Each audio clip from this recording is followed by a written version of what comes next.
And we are live. Oh, welcome, powerful souls. I am so sorry for the delay. These lives are super new for me. And by accident, I made this private, which is what happened the very first time I did a live. So hopefully, as we get going here, a few people will begin to join and we'll be able to do a fun Q&A. So the topic that I want to cover today. Well, first of all, let me step back and say hello. I'm Laurie Majka. I am the host of the Laurie Majka YouTube channel where I have interviewed, I don't even know now, like 400 people, and probably over 300 of them have had NDEs, and the rest have had spiritually transformative experiences, OBEs, all kinds of fun topics that we cover here on this channel. And I feel so blessed to be able to go live with you. And this is really about you and not about me. So I would love the participation in thank you for the hearts. I would love the participation in the comments. You can ask me any question that you want to. This is really about you. I call this Wake Up Wednesday because I truly believe that we are going through a very unique experience, one that we all planned to be here for, and that is the Great Awakening. I think a lot of people are starting to feel these energy shifts. I've been talking about this on my channel since I released my series of videos called Uncover Your Soul's Purpose. What you don't know is holding you back. I talked about us going into a new frequency, a 5D reality where the earth would come together and people would remember their divinity. They would remember that they were loved. And I believe that every person who finds this channel, every person who joins these lives are part of that awakening. Like, you're aware that you came here for this very special time. I think a lot of people are feeling it. So I am so excited for every single one of you who took time out of your schedule today to join me, to be a part of this. It just makes me want to cry. This is my third live. My very first one, I did not know that you had to set it to public. And so I talked for like 32 minutes and nobody joined. And I thought, well, that's just kind of the way it is. But last week, I had my sister in town and I was lucky enough to have her join, and we figured it all out. And we had over 100 people join us during that live. She gave a couple of readings, and I will be releasing that live video tomorrow. I actually think it got released today. Today's Wednesday. So yes, it got released today. So my intention is for the people who take the time out, you can ask any questions in the comments. I'm happy to answer them. And then I will be releasing this on the channel the following Wednesday so people can watch it if they didn't get a chance to join. And this is going to be a weekly thing for me. I'm really committed to doing this because I really want to connect with this beautiful community that's forming here. One of the sad occurrences that happens as a channel gets larger is that you have less time to be able to interact with everybody in the comments. There was definitely a time where I was able to read every single comment, to respond to every single comment. And now it's like the comment is a job in and of themselves. I probably spend about 5 or 6 hours a week in the comments, and I get really complex questions. And I wanted to do these lives so that people could begin to ask questions that are not getting answered in the comments or that they wanted to specifically address to me. I do not have all the answers, but I've been on a spiritual journey for over 30 years. I have been to the other side many times now, and I think I have a really unique perspective between that and talking to all these people every week. I usually do 3 to 5 interviews a week, so I'm having these incredible conversations. You guys only get to see a portion of it because I wind up talking to the guest before and after the interview. And maybe someday I will record those and release those on the channel, like in a membership or something. I don't know. So I'm going to take a look at the comments that are in here right now. So I've got Matt Penny who says, love your channel. Listen to each new video. Thank you. Thank you so much. It's so funny. If you listen to YouTube and you watch other channels, you see people on this massive bandwagon to subscribe and like, subscribe and like. And I understand why people do that. I've actually had people tell me that they won't come on my channel because it's not big enough. So I'm not very spiritual. So whatever, these are divinely orchestrated. The people who are meant to be on here are on here. But I don't hammer the subscribe and the like. I love it when you do that. I'm grateful for every subscriber, but the only thing I care about is that people watch the videos, share the videos with somebody if they're moved to do that. That's really the only thing that counts, because this is a labor of love and this is really for you to be able to consume. So thank you very much. Gabriel, you said I was looking forward to this today. Aw, thank you. That really makes my day. Let's see. All right. So Matt says, can you tell us who has lost a child? Okay. So miss hearing about. I am so sorry. I am not a medium at all. I am definitely clear cognizant, which means I just know things, but I do not connect with spirit guides and get messages from passed away loved ones on the other side. I'm so sorry. My sister, I'm going to give everybody kind of her giveaway for last week. For people who joined last week, the live, and because you're so kind to join today, she offered anybody who emailed her a discount on her readings. My sister is a gifted medium. She's been on the other side 2 times.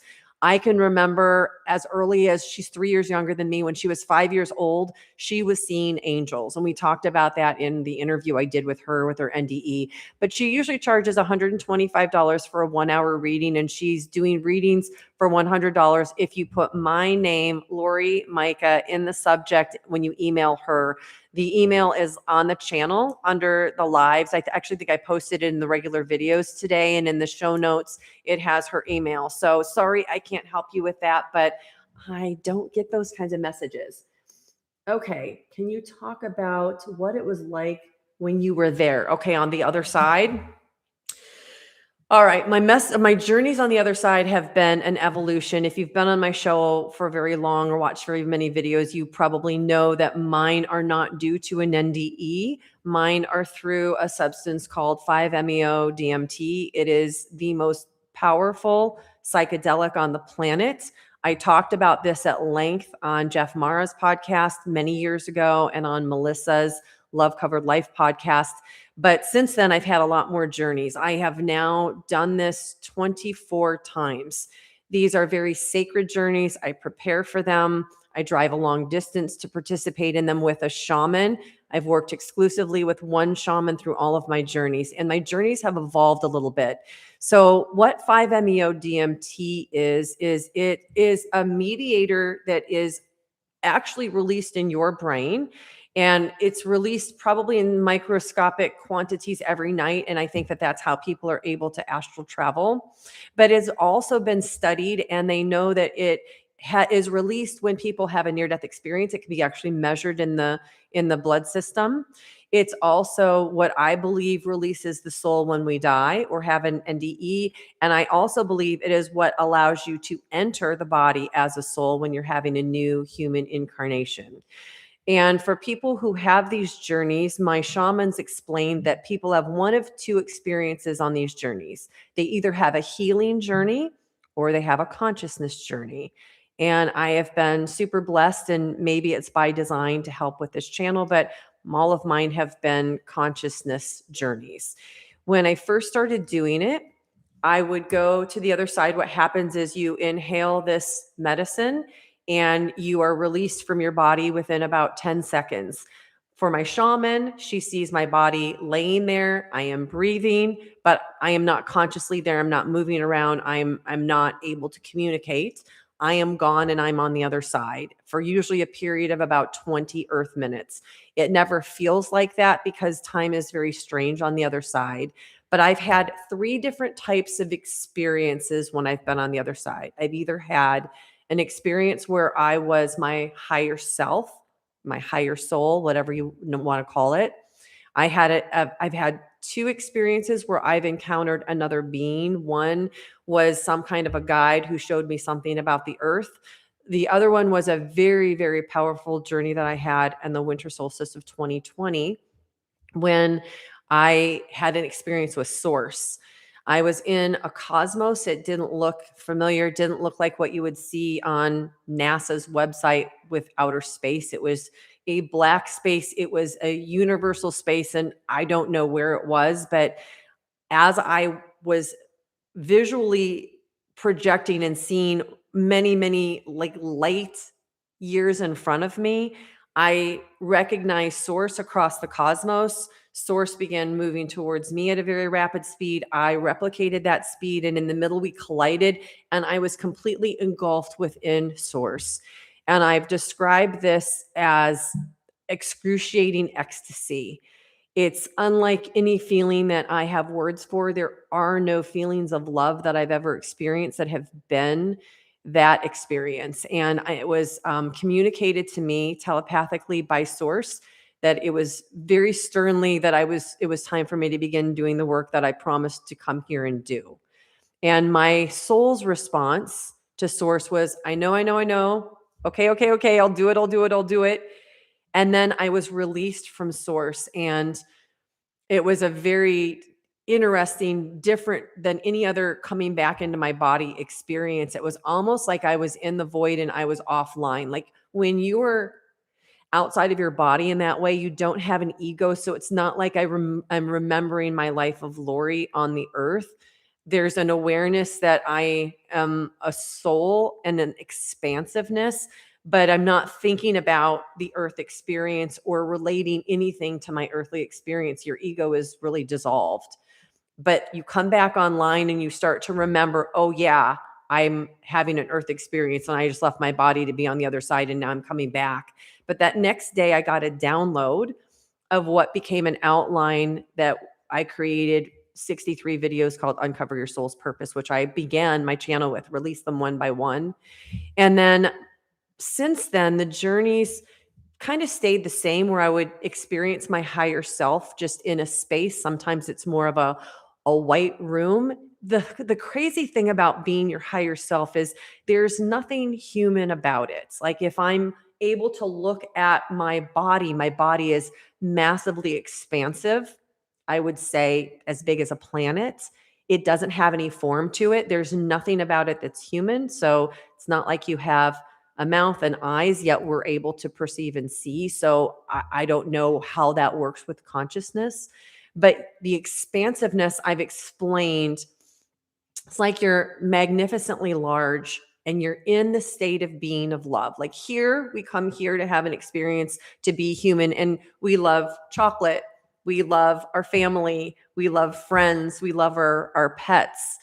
We love our job. We have all these experiences of love. But on the other side, we don't have that because our state of being is love. And it's so powerful that I feel like I'm using hyperbole in order to describe this. And I'm understating every time I describe this. It's as if you were the power of a jackhammer, because that's like the biggest vibration I can think of, like that is man-made. So like let's say you're a jackhammer, but make it like the smoothness of a hummingbird wing, but the power a million times that jackhammer. And it's like you're the most beautiful musical note that you've ever heard, strung out in all directions of infinity. And you're just this magnificent vibration. And that's what I've experienced as my higher self. The other experiences that I've had more recently have been more of the collective, where I have really understood that the act of being a human individual soul is a little bit of a misconception, because the reality is you aren't you and I'm not me. We're actually all one thing. Call it God, call it universe, call it source. It doesn't matter. The name is, it doesn't matter. We are this incredibly powerful being veiling ourselves to have these experiences. And the last three experiences I have had have trumped all of the other ones, including the one with Source, where I was engulfed within Source. And in those experiences, I'm the Source. And the vibration of Source is a magnificence that I don't have any words to describe. I just don't. It's just incredible. And it puts you into a different perspective about what this life is and the importance of things. I understand that everything is happening for you and not to you. I understand that on a soul level, we can never be harmed. I understand that really, if we could connect to our true divinity, there's nothing we couldn't create. There's no happiness that would be out of our grasp. There's no connectedness that we wouldn't have. It's just incredible. So I hope that answers your question. It was probably a long answer to that question. If anybody else wants to put a different question in the chat, I'm happy to answer. So, one of the things I thought would be kind of interesting to talk about is I'd love to marry a little bit of what I do in my corporate job with what I do on my YouTube channel. So, in my corporate job, I work in technology and I work a lot with AI. I work with information technology and I sell cloud. I sell these large cloud solutions to companies. I mostly work with pharmaceutical companies because I had a background in pharmaceutical for a long time. So I'm working with AI all the time, and there are all these questions about, is AI going to be sentient? Is AI going to be conscious? Because right now, as we're starting to interact and people are becoming more aware of the ways that they can interact with AI, with all the chat GPT and the Gemini and all these different platforms and applications that have been created for you to be able to ask questions and get answers, it really seems like there's a sentience maybe to it. But the thing that's kind of crazy is that if you really think about it, there's nothing, I don't mean, and nothing, your phone, your technology, the animals around us, the rocks around us, the plants, the earth itself, the cosmos, the stars. There's nothing that is outside of source. Everything is source, having an experience as things it is not. So I guess if AI is being created here, it's of source.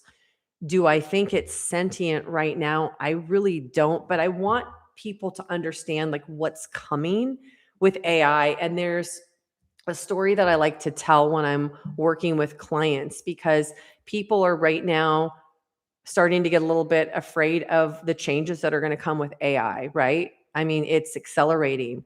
We haven't had anything since the internet that is accelerated with technology. I think Bitcoin was the last thing that really accelerated at a rate this quickly in technology. So, right now, let's say that AI is actually increasing, doubling its intelligence, its knowledge every 6 months. Okay? It's probably less than that now, but let's say it's 6 months. Well, let's look at the average human being on the planet. The IQ of the average human being is about 150, okay? And if somebody was looked at as being unintelligent, they might have an average IQ of 80, like if they were delayed. And somebody like Einstein, although his IQ was never officially measured, they estimate that his IQ was somewhere around 180. So think about what Einstein created. With 180 basis points of intelligence, he's the father of GPS. He solved all these different equations and information about energy and quantum physics. He was part of the nuclear weapons that were created. And that was with about what, 80, 100, if the average person is 100 IQ, that's 80 basis points smarter than the average human. Okay. So let's look at AI then. So if AI is increasing in its intelligence every 6 months, then there's going to be a time in the not near future where it's increasing every 3 months, and it's increasing every month, and it's increasing every week, every day, and hourly. And there will be a time when it is not 80 basis points smarter than the average human. It will be 100 basis points, 1,000 basis points, 1,000,000 basis points more intelligent than a human. Let that sink in for a second. So everything is going to change, and it's not super far off in the future. So I think that people who watch this channel are probably on average, if I go look at the statistics and the analytics on my channel, I think the average person is usually above 40 years old. I have quite a few people who are over 60, which makes sense because we're talking about death, and people at that age start to lose people close to them, their spouses, their parents, their friends, and they start to really think about death more. And they know that they have, if you take a yardstick and you look at 80 years, they know they're getting closer to that, or maybe they've surpassed that. And death starts to be more of a focus, something that they really want to know about. So for the people who are already retired and older, this technology is going to pass them by so quickly. They're not going to be able to function with it, deal with it. But they're also not going to be able, as a lot of us are not going to be able to discern anymore what's real with AI and what's fake on YouTube, on anything. You've probably all seen videos on Instagram or on YouTube that have AI components to them that are super, super realistic. So I think one of the things that I'm really passionate about this year is understanding what's coming with AI, understanding that pretty soon content by people who are younger than probably 30, it will feel normal to them to watch content that's 100% created by AI. It's a person who looks like a person, but it's not a person. And you take away all of the emotions, they can emulate those things, but they're not experiencing them. They don't have the chemical mediators the way that we do. So I want to have a community really established where people can come and know that they can have conversations with real people who have had real experiences, because these AI conversations are going to feel as real as a conversation with a normal human being. But we've already known that they can inflate things, they can get wrong information. They're looking at the entire internet. There's so much information out there. Just take any subject. You can take politics, which I don't participate in, but you can see a black and white with this side and this side. It's all out there. So what is it serving up? What is it drawing from? So I'm curious to know what you guys think about this, and if you've even put any thought into how things are going to look in a few years. So I can't see any comments below the last one. Let me see if I can figure out how. Yeah, I don't think that there's any new comments, but I would love if anybody wants to weigh in on this topic, because I think it's going to be really interesting to see what happens. I've actually seen a couple of channels that have put up NDE videos where none of them are real. Not a single person telling a story is real.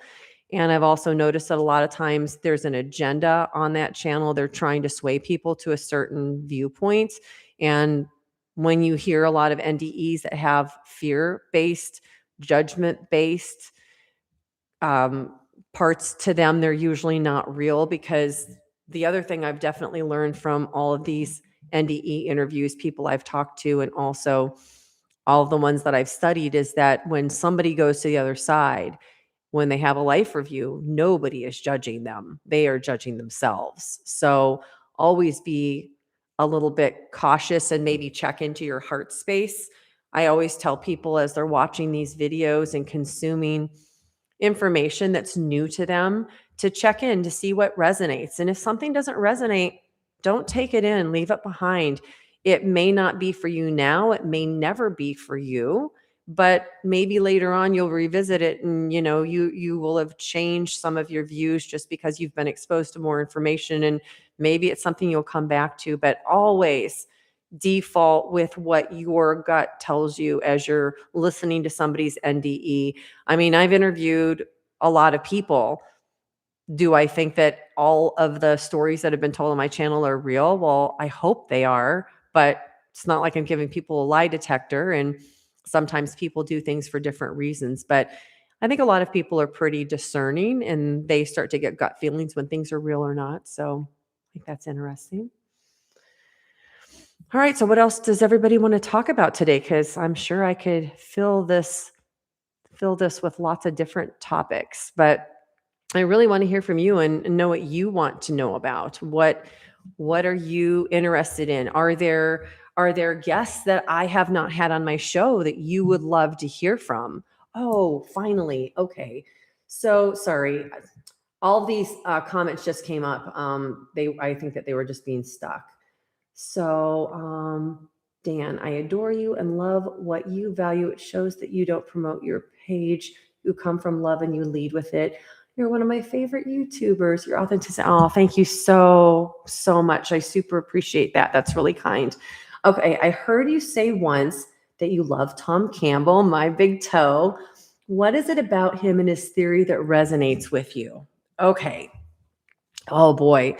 I've actually reached out to Tom very recently and asked him to be on my show. I would love to have him on. So, for people who are not familiar with Tom Campbell, he's a physicist. So, he looks at everything through this lens of science, and he's very much a prove me. But he got involved in the Monroe Institute and was part of all of these different experiences of consciousness. And they were doing things like what the Gateway Project was doing, where they were um, putting themselves into a meditative state, putting themselves in isolation, and then seeing if their consciousness could uncover information that they wouldn't be privy to.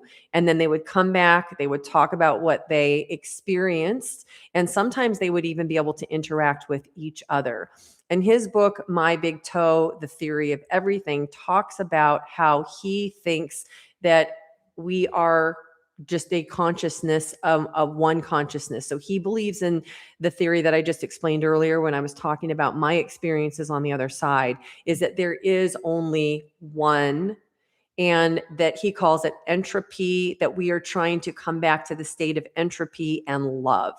And I do really think it is a big part of the game. And so where I resonate with him is I agree that we are these beings of love.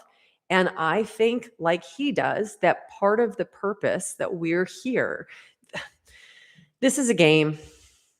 I know it's hard to say that. It's hard for some of you to hear that this is a game. This has been communicated to me on at least 15 of my journeys to the other side. This is a game, and it's not a complicated game from the soul's vantage point. It's a super simple game. I've said on some of my interviews that it's like if I were to give you this piece of paper and a pen and a pair of scissors, and I would say, go design a game to entertain yourself with for like an hour. And so you would put this game together. Maybe you'd make a puzzle out of it. Maybe you'd make a maze, whatever you do, you'd make this game for yourself and you would play it and it would entertain you for an hour. That is, in a nutshell, the way that Source, from my personal experiences, sees the human incarnation. It's that simple, because the being that I'm talking about, the being that you actually are, is so complicated. So we come here to have this earthly experience. And I believe we come here for a lot of reasons, but one of them, I believe, is to meet every experience that you have. Wonderful experiences, terrible experiences, painful experiences, depressing experiences, with love. And it's like a challenge that we have for ourselves. And I think that that's been demonstrated over and over again in the life reviews. And then Tom also talks about us being awakened. Like, it is part of the game to come here and remember that you are not this individual person that you think you are, that you are part of this oneness, that you are the source of all, just veiled to forget that that's what you are, to have this experience. And it's for the joy of the experience. I think it's much like you would go to an amusement park to have an experience. You didn't go to get on a roller coaster to see what you could learn. You went to have an experience for the joy of that experience. And I really think that that's what we're doing here. And if you pull that back again to what I talked about, and Tom's talked about this a little bit too, we're energy beings. So if energy can neither be created nor destroyed, how can you really be harmed here? And I know people will talk about trauma and they have trauma, but I also think that on a soul level, we don't look at it in the complexity that we do when we have these emotions and we're having the experience directly. We're a little bit detached from it. So That's what I love about Tom. And I really, really, really hope that he agrees to come on the show, because I would love to have him explain a little bit more about what he believes, and to just have a collaborative conversation where I got to ask him all these questions, which are just so much fun to be able to ask people. So thank you for that. That was fun. Okay, Gabrielle says, Lori, when I've meditated, I've received downloads that AI and robots will help, just being another way for consciousness to communicate with us from across the veil. What do you think? Interesting. So, if that's what you're being shown, maybe that's what we create. I think it's also interesting that these timelines are malleable. We can jump them and we can pull into our reality whatever we're trying to create. So, if you listen to a lot of the people that say that they were creators of AI, the grandfathers of AI, they're starting to become very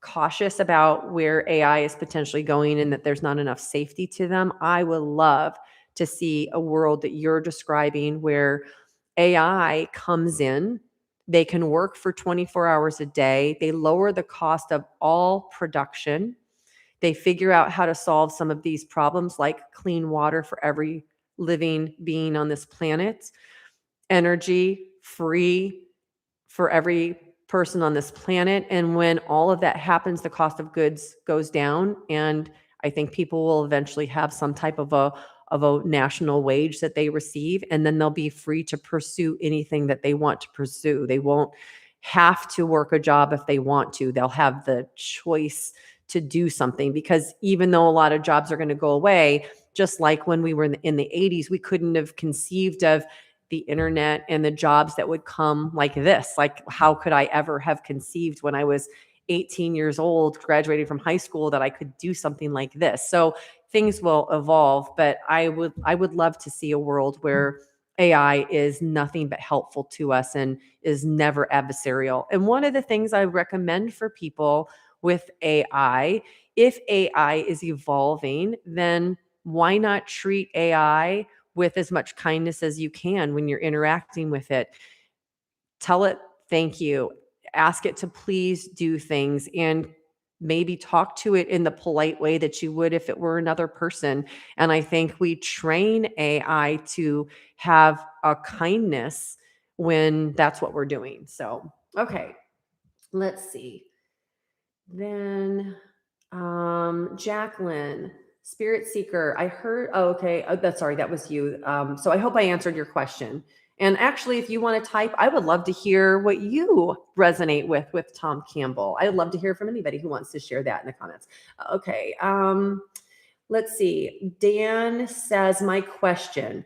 Kristen Houston mentioned the February, and it's actually 18th, not the 17th, San Francisco earthquake. Is there any update on that? Okay. So you watched that video and you saw that Stephen Burns, geophysicist, has been doing daily updates on what's going on in the world from a seismology, from an energy, from a Schumer resonance of the planet Earth. And there are a couple of things that have just happened recently in the last 2 days. So 2 nights ago, there were auroras that were down as far as like Minnesota, and I think Nebraska got some of it, the Upper Peninsula of Michigan, some parts of Wisconsin, Ohio, Illinois. And that's because we had it's a S4 solar plasma event where plasma from the sun was ejected, moved towards the earth. It reaches the earth in several hours, like I think 9 hours, and it hit our magnetic field. Luckily, it hit it in a very, very positive way. But a lot of times when that happens, from past history, it is a precursor for earthquake activity. And as a result, today, I know that there was, I think, a 5.4 earthquake in the San Francisco area. And the last I saw, there were something like 311 earthquakes this morning around that fault in California. So there is massive activity happening. There's also planetary alignments that they can go back in time and look at the different alignments. And it seems like when planets are conjunct or when they are in alignment with the sun and with each other, you'll see extra seismic activity across the entire planet. So if you want the more updated information, I am not a geophysicist and I can only kind of regurgitate a little bit of what little information I know about it, but there's a lot of science behind this. So I would suggest if you want more up-to-date information, check out Stephen Burns. Kristen's also interviewed somebody a couple days ago who had the same type of premonitions that she's had from spirit. He's a channeler and she posted that on her show. So you can check that video out. But yeah, I think something's coming. It's so interesting because if you've been on my channel for a while, when I went to Egypt last year, I met John Peterson, who is a futurist. He's worked for the White House and he's very famously been saying that there were going to be massive changes coming on the earth. He was so convinced of this that he started Arlington Institute in Virginia and he created a community and they had ham radios, they have all this different supplies, they had gas and propane tanks buried, maybe not gas because I don't think gas can survive very long over time, but propane can. So they had all these different fuel sources, all these food sources. They were creating gardens and community and so they could be connected to people around the world. And it unnerved me when I interviewed him. It's like, holy shit, like what is coming? I don't want to be in a place where the world shuts down. That's not really the world I thought I signed up for coming here. And I was talking to Jeremiah Pospisil, a really good friend of mine. He's been on the show multiple times and he's talked about his 3 NDEs. And I was telling him about this while I was driving. And as I was explaining the insecurity that I was feeling around this information, a Jeep passed me with a license plate that said, "Not now." I don't know how I get a clearer message from spirit that I didn't need to worry about it. That was probably last April or May that happened to me. And so I stopped thinking about it and I didn't gather a single provision for any emergency, had nothing. I don't know what's changed, but from a frequency, I'm feeling something. I don't know how to describe what I'm feeling, but I have known Kristen for 6 years. I really have I've hiked with her so many times where she's told me all of these stories about what people's bodies tell her, about what spirits on the other side tell her, and she's been able to get confirmation that what she is seeing and hearing is true. I really and truly believe in her, which is why she is the guest that has been on my show the most. And so this time I have listened and I will share with everybody what I've bought for provisions. So super simple. I have a 5-gallon clean water and an empty 5-gallon water. I'm lucky enough to live in Arizona where I have a pool. I have a small 18-cup filtration system that'll run water through carbon so that I can have clean water if I need to, and I could share it with a lot of other people in my neighborhood because I'm about community. I have maybe 2 weeks worth of food, just nothing extreme. I also have I've purchased on Amazon. And if people want me to, because I'm talking about this, I'll put these things in the link. But I purchased on Amazon. I did a bunch of research. I use AI to research things all the time. And I found a battery system that is chargeable in like an hour and it will hold a lot of amperage. So I could charge a phone, I could listen to music, I could use the wireless hotspot if cell towers worked. I could plug in a modem. I could have internet. I could have access to my computer. I could edit. I could work on different things. I could do my job if the power went out, and I could help a lot of other people. And it comes with a solar pack, so I can put the solar pack outside and it could recharge every night. I also bought 3 solar lamps, just small, simple solar lamps that on one charge will last for like 6 or 8 hours. So I didn't have to have a bunch of candles in my house. I could just have some solar powered. And I know I'm in a unique situation. I live in Arizona. It's sunny. It's clear. For those of you like in Chicago where I lived, good luck getting any sun for, 100 days from October until May. So sorry about that. So some of this is definitely based on where you live, but I did invest in a few things so that I would be comfortable. I have enough dog food for my puppy who hasn't made an appearance tonight, but I have enough food for her for 45 days and that's it. And I'm just really hoping that I understand that everything's happening for us and not to us. I understand that when it's somebody's time, it's somebody's time. If it's my time, I'm super good with that. Been on the other side. I don't have a death wish. I'm not trying to accelerate that, although some people might accuse me of that with some of the hiking trips I do. But I do believe that it's okay to be prepared. I'm not feeding negativity. I'm not talking to everybody about it. I've warned a few people, hey, have maybe more gas in your car than you normally would. I push that envelope. I'm the person that waits until I'm on empty and I have like 15 or 20 miles to go before I fill my car up. I'm filling it up more often. And if anything happens, the first thing I'm going to do is, I've got a couple of propane tanks and I've got the ability to boil water and to cook food or make some fresh things. And that's what I have as a preparation. So hopefully that helps, but I don't think it's too crazy. And I just think it's okay to be prepared. So I'd love to hear what you guys think about that. Okay. I agree. Okay, so Gabriel, I agree 1,000%. That's why so many people have an NDE say that they are told to enjoy this experience. We choose to come here. 100%. Oh, thank you, Tammy, for asking people to hit the like on this. Thank you so much. It means so much every time everybody engages in a video. It feeds my soul to do this. I don't know how many of you are aware that this is not my full-time gig. I'm going to talk about my YouTube channel just a little bit and why I do this and what it means to me. I have been super, super blessed to have a career in technology that has allowed me to have a really nice lifestyle. And I think that this YouTube channel has been a labor of love. I just did my taxes. So I know since I started this YouTube channel, like in seriousness, like where I started really doing videos 3 a week, and I've got a search engine optimization person.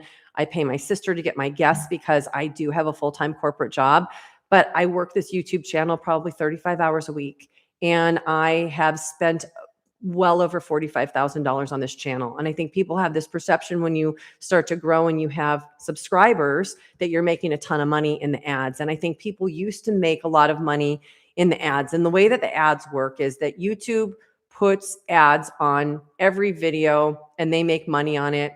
If you have a certain number of views, a certain number of engagement, then they start to share some of that ad revenue with you. I have no power over where they put the ads, how they put the ads.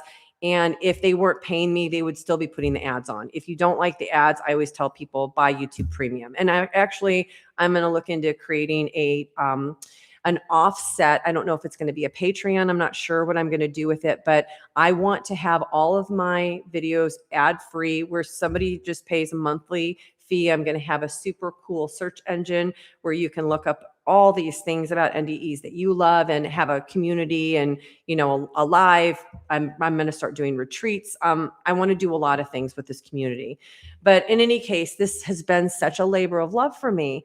And it's a massive sacrifice to spend 35 hours a week doing a YouTube channel when you have a 45-hour, super busy corporate job. I mean, sometimes I have to travel and then I have to block my calendar, and it's hard to get all these interviews done when you're trying to do all of that. I spend most of my weekends working. I hike every single day, and that's my sanity check and my nature. I really walk the walk and talk the talk about what I do to keep myself grounded and strong and remember that we're these powerful souls and we need to be in nature. I think it's so important.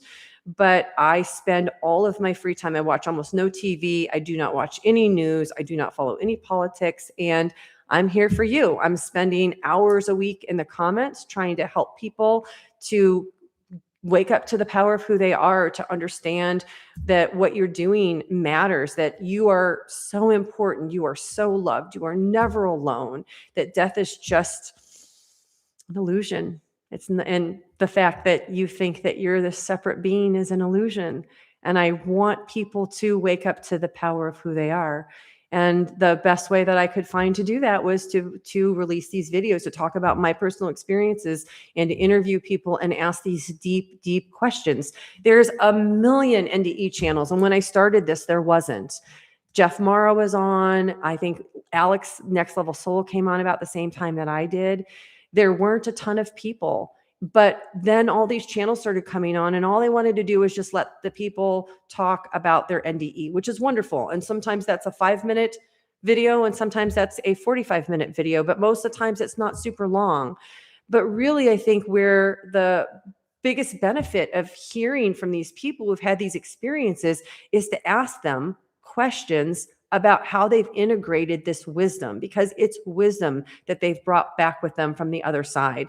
They now are usually more sensitive as humans. They have a different perspective. Some of them don't talk about this experience for 20 and 30 years because for a long time they were ostracized. They were embarrassed that they had them. They knew people wouldn't believe them. People are sometimes not great in the comments, and I hate that, but this channel has been really wonderful. I very, very rarely have anybody that has a comment that makes me feel upset or makes me feel defensive for the person that they've said it to. But anyway, it's been a massive labor of love. I feel like the luckiest person in the world to have these conversations with people every week. And I feel super blessed to be able to have a live where people actually want to engage in and have a conversation like this. So thank you for being here. Okay, let's look at the comments again. Do I have a website? Yes, I do.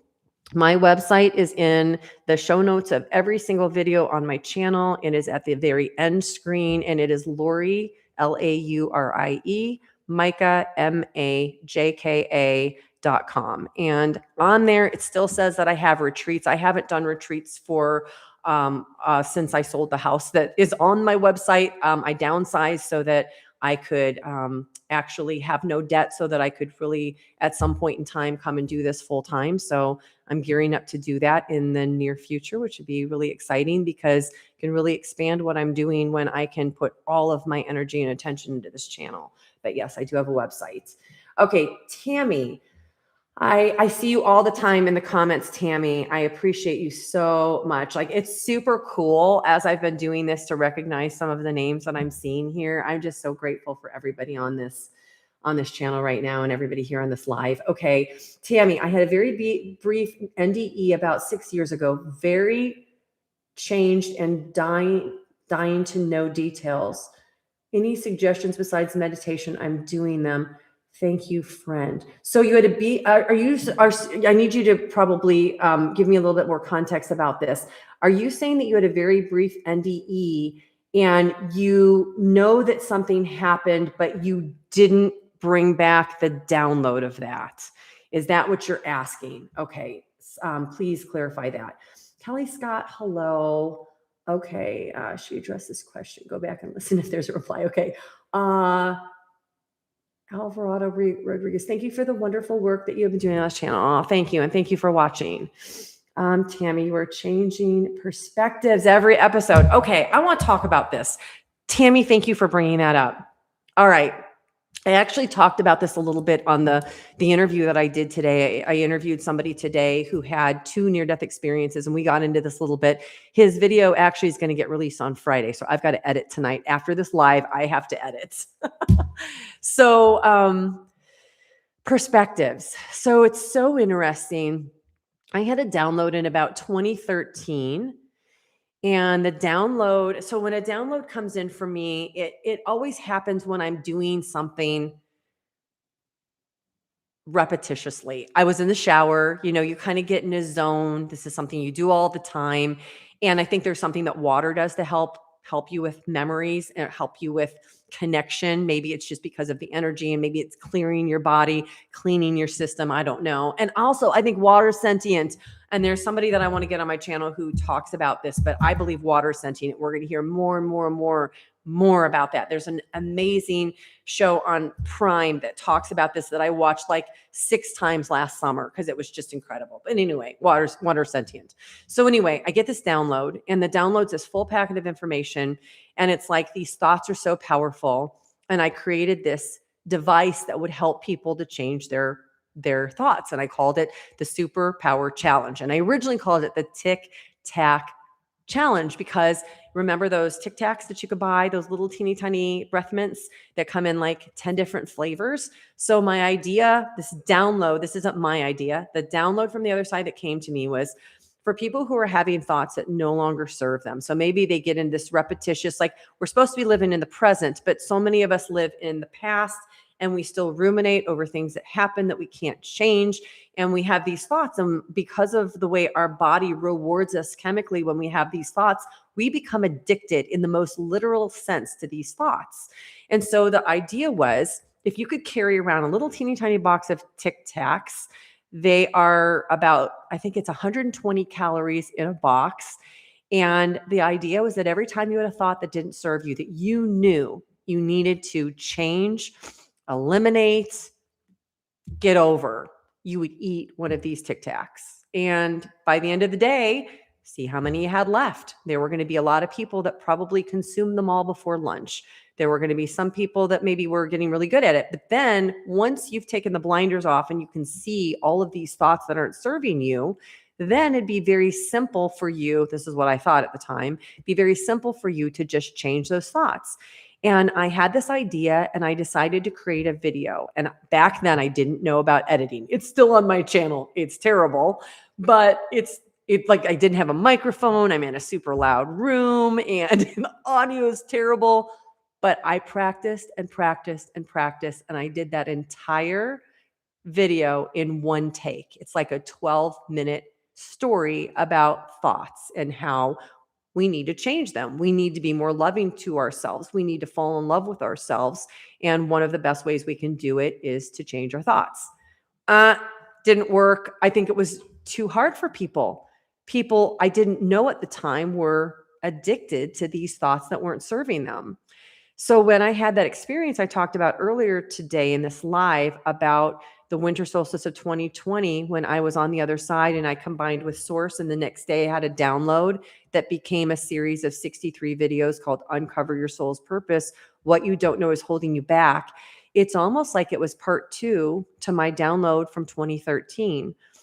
The real purpose of me creating those 63 videos was so that I could help people understand the perspective that they had, to give them maybe a new perspective that they had never heard of before, and to help give them evidence to help them change their perspective.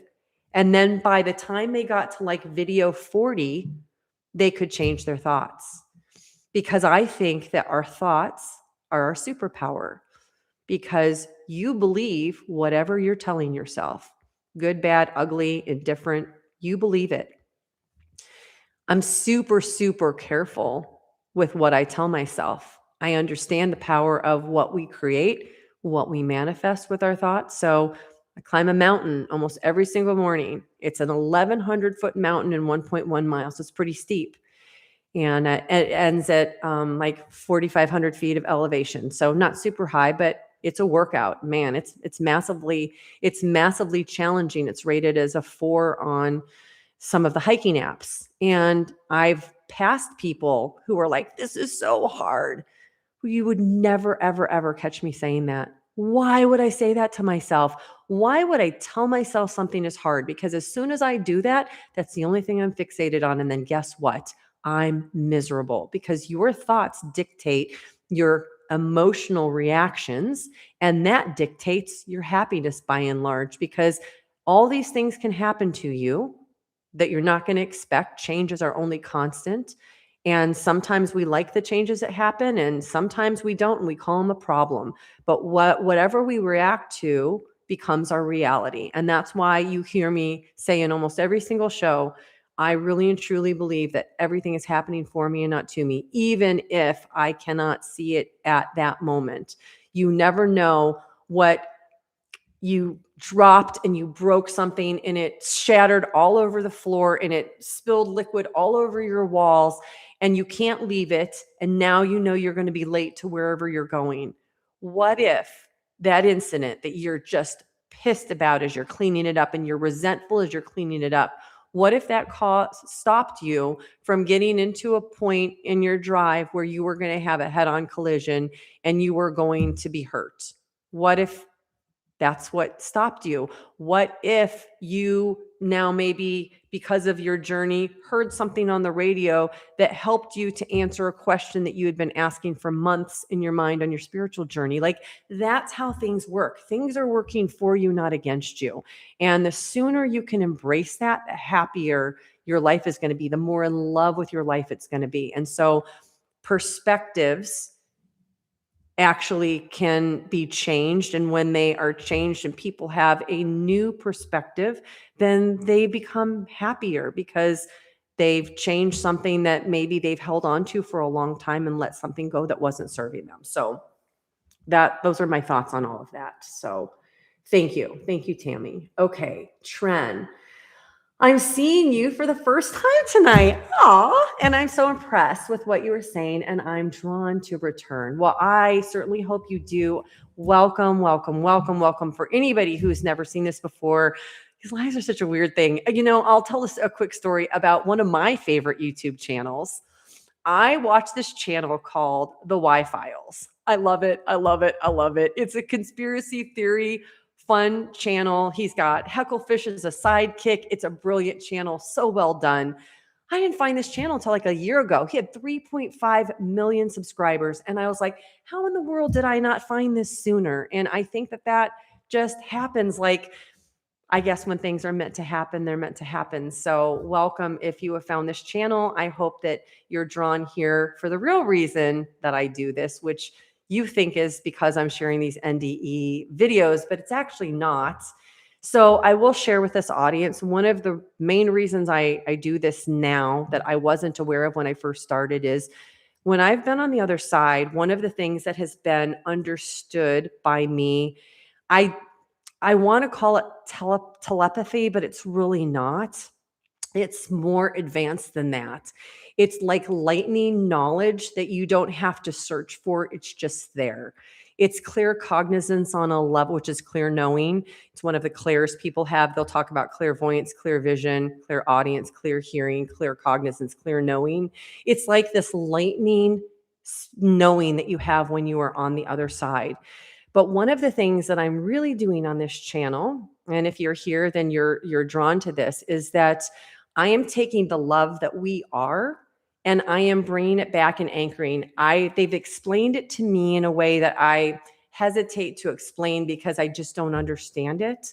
But somehow when I go to the other side and I am everything, the creation of everything, I am source, the love and the energy that is just indescribable. And they allow it to come back through me. I don't know how, but when somebody watches a video, usually what they're connecting to is it's helping them to remember the love that you actually are on the other side. And it's helping you with your awakening. So it's not like I'm even doing anything. People think that they're coming here to hear a conversation, to hear a perspective, to listen to an out of body experience, to listen to a channeler, to listen to a near death experience. But truly, it's bigger than that. You're actually here to remember the love that you are on the other side, to recognize the divinity that you are. And I don't know how they do it. I have an idea of how it's done, but I can't describe it. So hopefully that helps people watching. Okay. Thanks. I got caught up. Kelly says, I talk and pray to my water all the time. It has wisdom and memory. Yes. Dr. Emoto. If those of you who are familiar with Dr. Emoto, oh my gosh, I remember when I found his videos. These are so incredible. Dr. Emoto took water and he put them in clear glass vessels and they wrote different words on them. And again, this is kind of tying into what we talked about, our thoughts being so powerful. Words are powerful because they're connected to energy and vibration. And it was really the vibration of the words that he was studying. And what they would do is they would put a word like love on a jar, and they would put a word like hate or fear on a jar, something that you would think of as a low vibration emotion and a high vibration emotion. And then they would take this water and freeze it. And they would look at the individual, like the snowflake of each drop of water. And the waters that would have a high vibrational frequency word like love would organize into these absolutely beautiful patterns, highly organized. And the words that had fear-based lower vibrations would manifest in very unorganized patterns, very random and sad looking, and you could see a marked difference between them. This is also the thing that's done with sound. Like, sound is really incredible. I interviewed John. I'm blanking on his last name right now. I've interviewed him twice, but he had a spontaneous healing in the Great Pyramid back in the 80s, and it caused him to really go on this journey where he created a machine that allows you to put a substrate like powder or sand on a metal plate. He plugs in a device that emits a sound frequency, and every sound would create a different, unique pattern. You could play a symphony and you could watch these substrates ebb and flow and move around in these amazing geometric shapes. But I think what's really cool about his story is when he had one of these I can't think of the name of it, the sound machine that he created. He took it to the Great Pyramid and he was allowed to put a membrane over the sarcophagus, which is the only thing that's in the king's chamber. And he connected his devices to it. And then he put sand that he had collected from the bottom of the pyramid on it.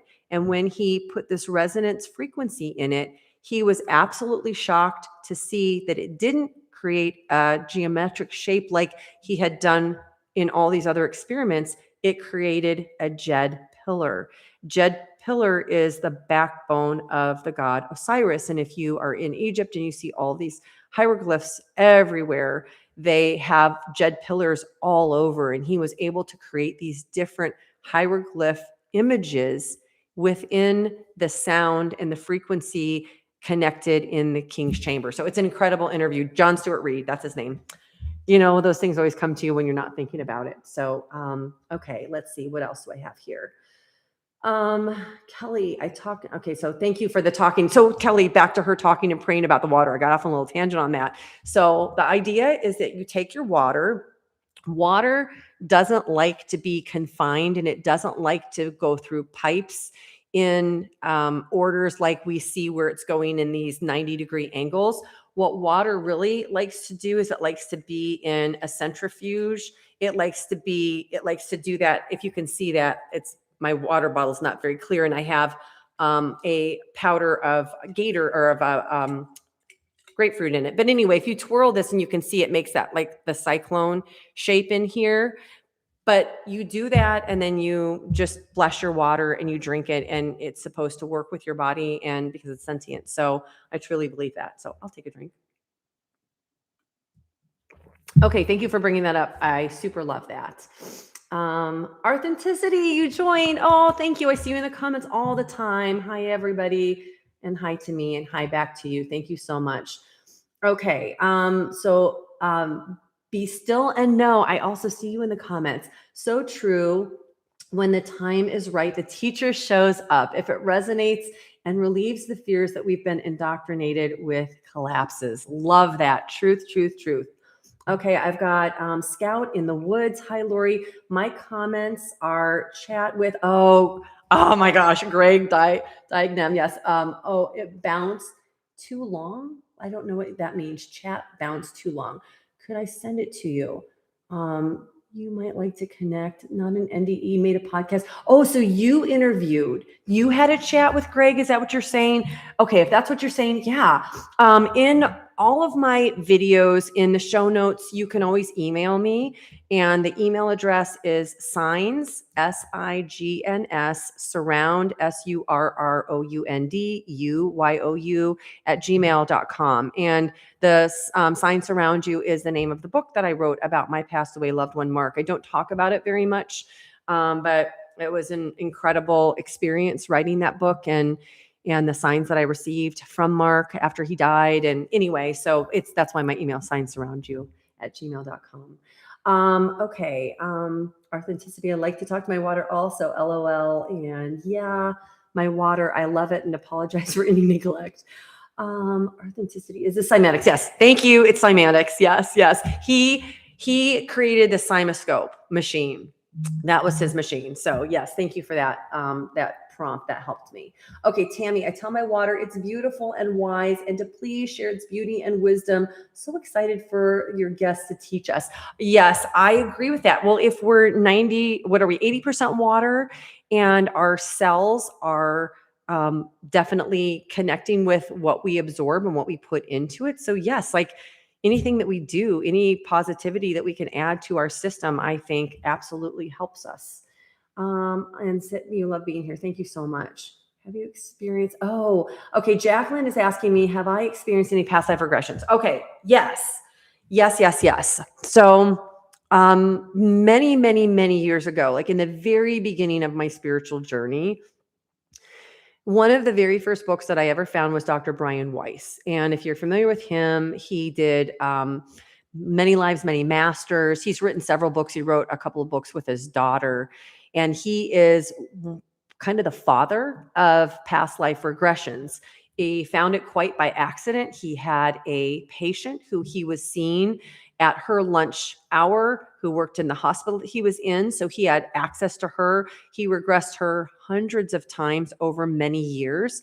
And he would regress her originally because he was trying to help her solve some trauma. And he decided to do this regression technique. And instead, she began talking about a life that she had previously had. So Dr. Brian Weiss is kind of like, to me, the gold standard of past life regressionists. So back in 2008, I had ended my relationship with Mark, and I was very confused by that relationship and why it ended and lots of things. And I sought out somebody who had trained under Dr. Brian Weiss to have my own past life regression. At that time, I wasn't very kind to myself with sleep. And what I mean by that is I used sleep as kind of a badge of honor, and I didn't get very much of it. So I would work until 2:00 in the morning, 3:00 in the morning, and get up at 6:00 and go walk and survive on 4 hours and 5 hours and 6 hours and less of sleep. And now I don't do that. I try to get at least 7 hours of sleep because I do believe sleep is really important. But my main fear with past life regression was that I was going to fall asleep. I was kind of petrified that I was going to spend all this money and fall asleep. And I also believed in it. I had read it a lot about it, but it's one thing to believe in it and another thing to put yourself into an experience to have a past life regression. I talk about this at length in one of my videos in Uncover Your Soul's Purpose. But in any case, I did have a past life regression. It was so meaningful. And I'll share really quickly the two lifetimes that I uncovered. One was a lifetime that I think was probably somewhere in the 15 or 1600s in Iceland. And originally when I had it, I thought it happened in Ireland because when she had me go into this deep, deep, deep trance, like I think she spent an hour regressing me. And then she had me walk across a bridge, like a suspension bridge. And she told me to look down at my feet and tell her what I saw. And I saw these sandals that were not like sandals like what we would wear now. And I could tell that I had a dress and I was a female, and it was like a summertime, and all these green rolling hills were around. And I was instructed to go where I lived. And I went to this place, and it was like it was like a house built into a hill. Never had seen anything like it. It had part of its roof was like just grass, and it had an escape for fire. And when I walked inside, it was just dirt floors. The only thing in the middle was like a pole where you would light a fire and you would cook, and the smoke would escape out of the top vent in the roof and go out. And I knew that I lived there with my husband and my daughter in that lifetime and my parents. And I knew that my father and my husband had gone off to fight a war at sea. We were surrounded by water, so I knew it was an island. That's why I thought it was Ireland. And he had gone off, and my father came back, and he didn't. And I knew that he had made a choice to not come back. And so I was regressed towards the end of that lifetime, and I was living in a house, and all I did was sit on a porch and just look at the sea and wish my husband would come back. And I didn't live that life. I totally gave up that life, and I wasted it. And when I mean wasted it, I mean it from my soul's perspective. Nobody else would judge me that way on the other side. But in that perspective, I wasted that life waiting for that person to come back. And that person was the person I had just ended the relationship with. I knew it was him because I wanted to uncover something that was significant about it. So I learned a lot about the past life regression. I wasn't anybody famous. I wasn't anybody with any notoriety. And the second regression I had was an experience where I flew over what I could see Big Ben. So I knew I was in London, and my soul flew down into this alley, and I flew into the body of a 17-year-old girl who was very, very obese. And she was also very delayed. She didn't have the ability to process information. So I think like the word that would be used would be retarded. Back in when I was growing up, they don't say that, mentally incapacitated. I don't know. But as that 17-year-old girl, I was completely awake spiritually, and I connected with the other side. And what was happening in that scene is I was sitting on the ground, and I was surrounded by an angry mob of people in a very ugly place. It was like an ugly alley, like a back alley, like a factory alley. And all these people were like dirty hair and mice and rats running all over, garbage everywhere. It smelled awful. It was just like this awful scene. And they were all yelling at me because I had told them things that nobody should know. I was seeing things that they didn't want to be exposed, and they stoned me to death. And the last thought I had was that I felt bad for them because they didn't understand that they were doing that to themselves when they killed me. So crazy experiences I had. The cool confirmation that I'll share about this was that on the day that I was going to record my story of my past life regression on a video that I released in the Uncover Your Soul's Purpose, I was sitting on my couch and I was reviewing my script on my computer, and I was writing it all and getting it all right. And all of a sudden, my attention went to the TV. And if you've ever left your TV on and you're not watching anything, have you ever seen it where it just rotates through these beautiful pictures that people have sent in? I don't know who these people are that send these pictures in, but at that moment, there was a picture of two huts that were built into a mountainside. They had like a grass thatch roof. And it was what I saw in my past life regression. I had never thought of looking for this online. I'd never really thought about anything other than I think I lived in Ireland.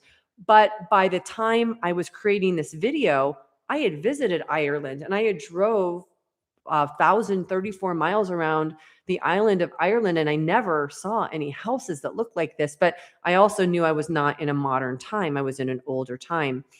So when I saw these houses, there was a name next to that picture, and I looked it up, and those pictures were taken in Iceland, which made sense that my dad and my husband of that lifetime would have gone off to fight a war. There were tons of wars, and those houses were used in Iceland all the way until like the early 1900s, but they went all the way back to like the 1300s. So that was a massive confirmation. Like, what are the chances that I'm writing the script, that I'm going to tell the story to the world about my past life regression, and I see a confirmation that I didn't know about where the lifetime took place? So I thought that was pretty cool.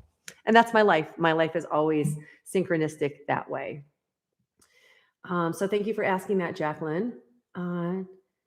Tammy said, have you met Matthias DeStefano? Yes, I actually have. I went last year. I was really lucky.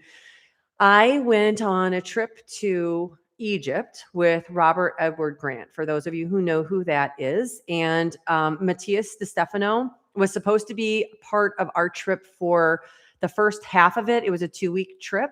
And he joined us for two sessions, 2 nights, and he had some emergency that came up, and I don't know, he's putting keys around the world or something, Matthias. Anyway, Matthias was lovely. He did a very cool meditation with all of us. We all surrounded him in a circle. And the vibrations that I felt, like, it was a really cool experience. I'm not a meditator. I'm not a good meditator. I usually fall asleep meditating. But I opened my eyes at one point because I could feel this energy draw. And he was doing all these things. And I found out later that he was manipulating light codes. He was bringing down light codes and doing things with them. I've never seen anybody operate like that, but it was so cool. He's very shy. He's tall. He's just super kind. And it was really an honor to meet him. I would love to have him on my show. But again, I probably have to have more subscribers on my show to do that. Cause, like, seriously, I've been turned down by people like Greg Braden. I've been turned down by Aaron Apke. There have been people that are like, sorry, your show's too small. Yeah, I can't come on your show. Like, it's not worth my time. So anyway, that's just how some people roll, but that's okay. Okay, let's see. Tammy, what episodes do you tell your story in? Oh my goodness, I don't remember. There's 63 videos, but if you scroll through it, you'll see that picture I just described where it's those two thatch huts. You can go into the playlist called Uncover My Soul's Purpose on my channel, and then you can go, the videos start at 1 and they go through 63. Just scroll through until you see those two grass hut looking ones, and it says past life regression. So yes, you can find that there. Okay, let's see. Be still and know. I've had my most profound experience in water, thinking of nature and the synchronicities with reverence and gratitude that we are all cared for, loved, and there is nothing to fear. Beautiful. I love that for you. I wish everybody could have experiences like that. Authenticity said, oh, wow, this is a very deep story. I can't even imagine how it must have felt being back on there, remembering and grieving the missing of your husband. You know what? There were a couple of things that I was able to process and integrate from that.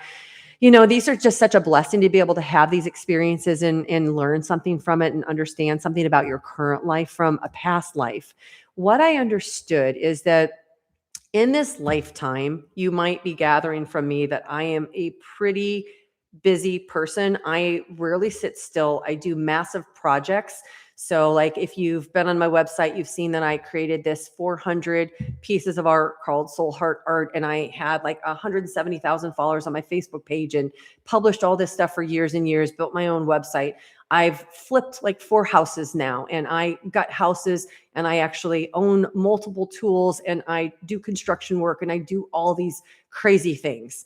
And I'm so busy all the time. I'm always creating. I'm always like trying to achieve some new goal.